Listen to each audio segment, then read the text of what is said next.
I always wait for the countdown. So good morning, beloveds. This morning did not go at all like planned. So I'm running a bit late, but fortunately we have a really short article today. Yesterday ended up being complete and total chaos and didn't need to be, but we're human and that's what happens. So, it's all about the kittens that we're, trying to adopt. So, that conversation, there were lots of little conversations. So hopefully we got that all sorted and yeah. Okay. So we are doing Living the Science of Mind. Let's do the housekeeping first. And all the housekeeping is me reminding you, we are Creative Life Spiritual Center. The website is creativelife.org. The constant contact email is info@creativelife.org. If you email that, it's a constant contact. You get one email a week, let you know what's going on for the week and the month. Sorry, I hear my voice. It lets you know what's going on for the week and the month. And the hot links are hot. It's also a blind CC, which means nobody will see your email. So you want to end up on anybody else's email list from us. I did say one email a week, unless something unusual happens, because we do live in hurricane country and it is hurricane season. So yeah, other than that, it's generally just one a month because they're one a week. It's a real person doing it and he doesn't have time for more than that. Okay. So there's that. The next part of that is to, social media. We do not monetize the social media. Why am I telling you this? It means we don't pay them to bump us in the algorithm. We ask you to do that. And all we ask you to do is like, subscribe, and follow the platform, the pages based on which platform you're on. Like, share, and comment on the posts. It bumps us in the algorithm. That way you don't have to deal with ads. We don't have to deal with ads. And it just works better for everybody. All it costs you is a click and maybe a few words if you decide to comment. Okay. And, let's see. There was a follow-up to, I should tell you what the pages are. We are Creative Life Spiritual Center and or, Creative Life Spark, depending on the platform. And I am the Running Rev Ryan on the platforms that I am on. So, yeah. Now, my personal pet theory about this is people kept coming up to Ernest Holmes with questions. And so he wrote a bunch of articles, which ended up being an at-home course. It ended up being you could mail off for it. And every week they'd mail you a lesson for 48 weeks. So that's what this is. And then when they decided to create this book, they just pulled almost all of the essays. There's like 2 in here they pulled them out of the at-home course. But like I said, I think people went up to Ernest and asked him questions. They come to his lectures. They would read his articles. They would read, the Science of Mind text and they would tell me more. So that's what this book is. This is Tell Me More. And today it's a really short article about healing is a revelation. But think about it as a revealing, not like the religious revelation. The clouds are not going to part. The sidewalk is not going to unroll. There's not going to be an angel or God walking, It's revealing the truth of you, the spiritual truth of you, not the material truth of you. Now, this is me prefacing the article that I haven't read in a very long time. So let's read the article and see what it says. Okay. Healing is a revelation.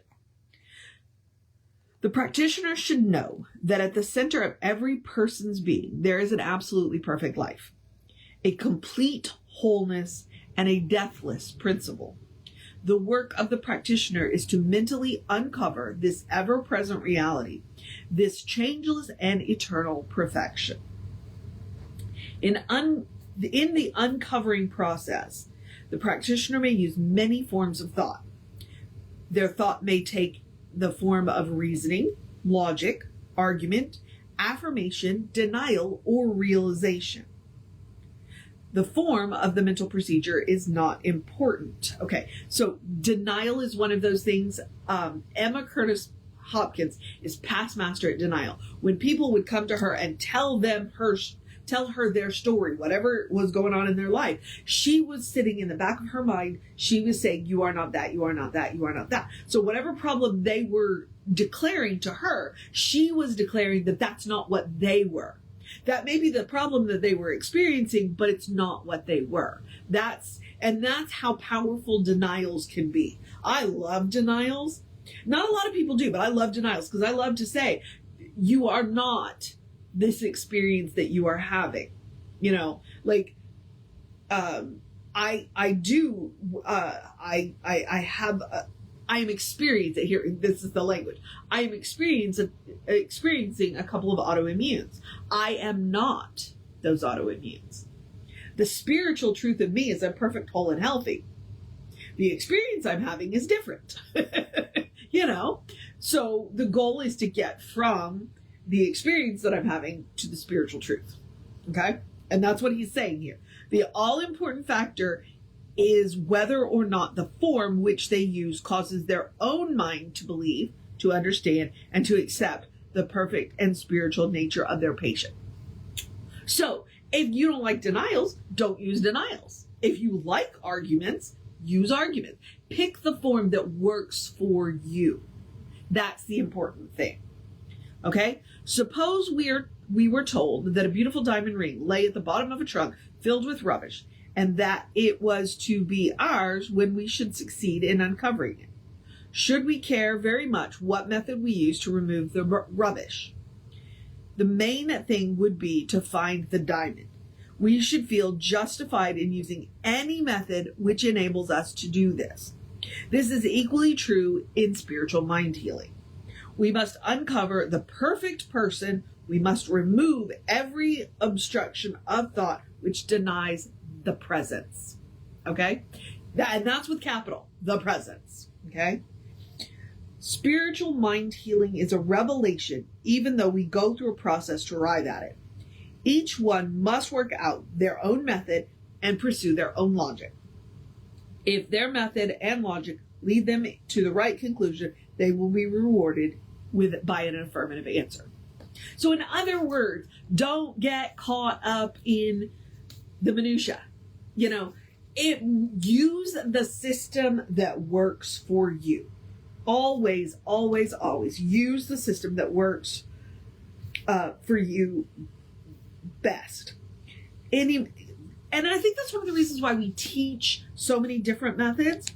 And there's also the reminder that it's just a framework. Once you've learned the method, because I had this conversation on Sunday with someone. Once you learn the method, in this case, we were talking about treatment. You know, we teach the 5 steps of treatment. You don't have to do them in that order. Once you know them, you can do all 5. You can do 3 of them. You can do them in reverse order. Start with release. Like, I'm releasing my word into the universe, and I am so grateful for the ability to do this, and I am perfect, whole, and happy, and healthy right now. And I know this because I am one with the only power that is. That's doing it backwards. And honestly, that's just as powerful as doing it the way that I was taught, which is to do it the reverse of that, okay? Whatever works for you. The goal is to get to the truth of you, to go to that place where nothing has ever been wrong, experience that, and bring it back into the material world. That's it. That's it. So we can do that about my ankle, which has decided that it does not like me very much because that's the experience I'm having. But there is a place where my ankle is perfect, whole, healthy, happy, pain-free, and works exactly the way that the presence designed it to. That is where I'm going to go on a regular basis until the material ankle catches up. I also remind you that another way to look at this is you could go to The Quantum Doctor by Amit Goswami. He does the same thing. He talks about the bliss body because the bliss body is the spiritual truth of you. And he calls it the gross body. but he's a nuclear physicist. So, you know, the material body is the experience we are having, but it is not who and what we are. That is what we always have to remember, especially when we are having challenges. All right, beloveds, that is my truth. And I'm going to leave it at that. And now I'm going to encourage you to have a great day, a wondrous day, a fantastic day, a magical day, an enchanted day, a wonderful day, an awesome day, an amazing day, a take care of business day, a you got this day, a the week is getting close to wrapping up day, a if you get the thunderstorms, enjoy them day. They've been warning us and we haven't seen anything in the last couple of days. Maybe today's our day. The clouds have been really great though day. So go watch the clouds day. Dance in the rain day if you get it. Stay out of the thunder and lightning day. Drink plenty of water day. Stay out of the direct sunlight between 10 and 2 day. A cuddle your fur babies day. A do what you gotta do day. A know the truth of you day. A tell somebody you love them day. Know who you are day.